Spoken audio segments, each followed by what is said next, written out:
Noticing that you can see my box of Funkos back there. I have a lot of Funkos, and at one point got them directly from Funko for reasons. And so when I moved, a lot of them came in Funko boxes. So I do not bulk buy my Funkos, but I do have Funko boxes. Funkos are great. But that's not what I'm here to talk about. I'm actually here to talk about the film I watched today, which was Sean Baker's The Florida Project. If you're not familiar with Sean Baker's work, he did Starlet a few years ago and Tangerine, both of which are wonderful films. I didn't like The Florida Project quite as much as I liked both Starlet and Tangerine, but I did like this movie a lot.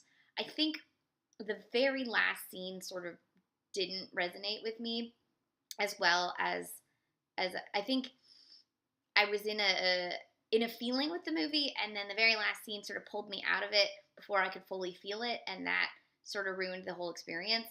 But I think it's a great film regardless, and maybe that last scene was supposed to pull you out of it. I don't know.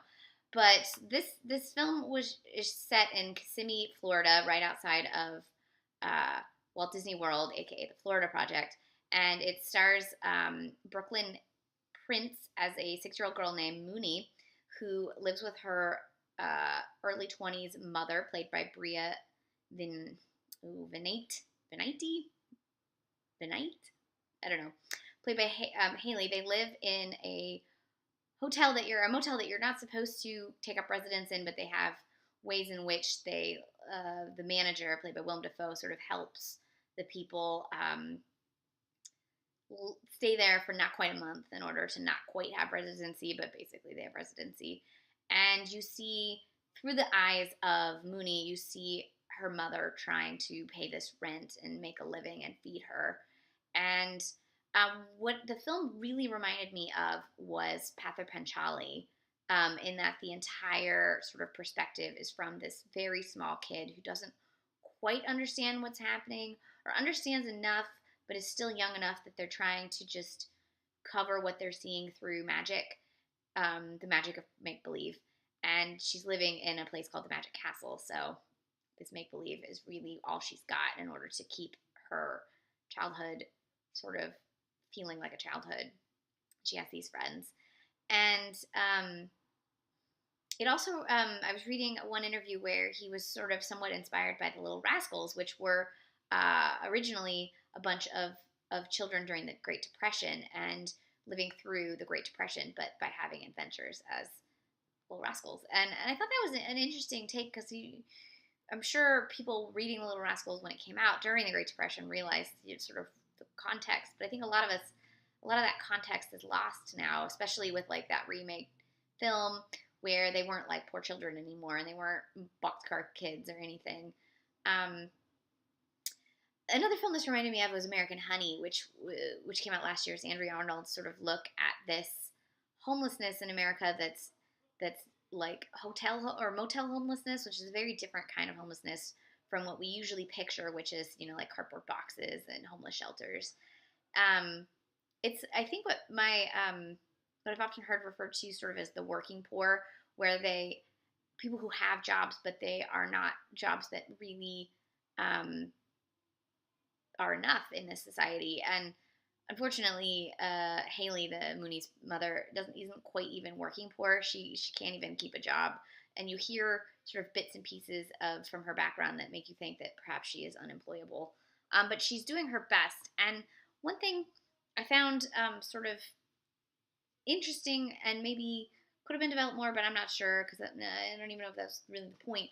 But I think for a millennium, mothers have been turning to the oldest profession in order to keep a roof over their heads. And you see it in all kinds of films, going back as far as, Gone with the Wind even, well, much further even. I'm sure there's plenty of silent films.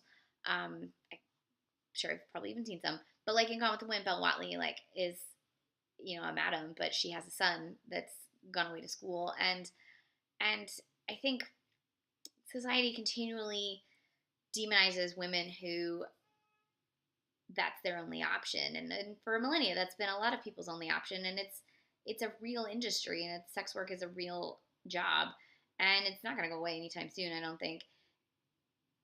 And so when you see the ending, I'm sort of spoiling the ending a little bit, and the sort of hypocrisy of all of it, it's kind of heartbreaking because she really is doing her best and she's using the skills that she has in order to keep a roof over her daughter's head and food in her mouth. And you know, we live in a society that doesn't necessarily help single women, especially in places like Florida where they continually vote. And Florida's not the only state that does this, where they continually vote to destroy sort of the social programs that help lift people up. And it doesn't quite touch on any of that because it's not from the point of view of Haley, it's from the point of view of Mooney. And so she only sees bits and pieces of this. And so you only see bits and pieces of this. But if you know the situation enough, you know what's happening. And that makes the very end of it, not the very, very end, the part that pulled me out of it, but the almost end, really utterly heartbreaking when Mooney's sort of spell breaks itself as well. It's beautifully shot by Alexis Zabe, and it's edited by Sean Baker, and he co-wrote it with Chris Bergoch. I can't say anybody's names. And they wrote Starlet and Tangerine together as well. So I think they're an interesting partnership and creators. I would definitely love to see this as like a double feature with American Honey. I feel like that would be fantastic. Or conversely, this with Path of Panchali, because I feel like that was the film that this reminded me the most of as I was watching it. So this is the Florida Project. It is in limited release right now. It is slowly making it to a theater near you. Definitely check it out if you get a chance. Got to talk about Willem Dafoe one last time. He is so good. He is so good. He's my favorite thing in The English Patient. He's so good. In literally, I've never seen a movie where he's not good. So, Willem Dafoe, A+.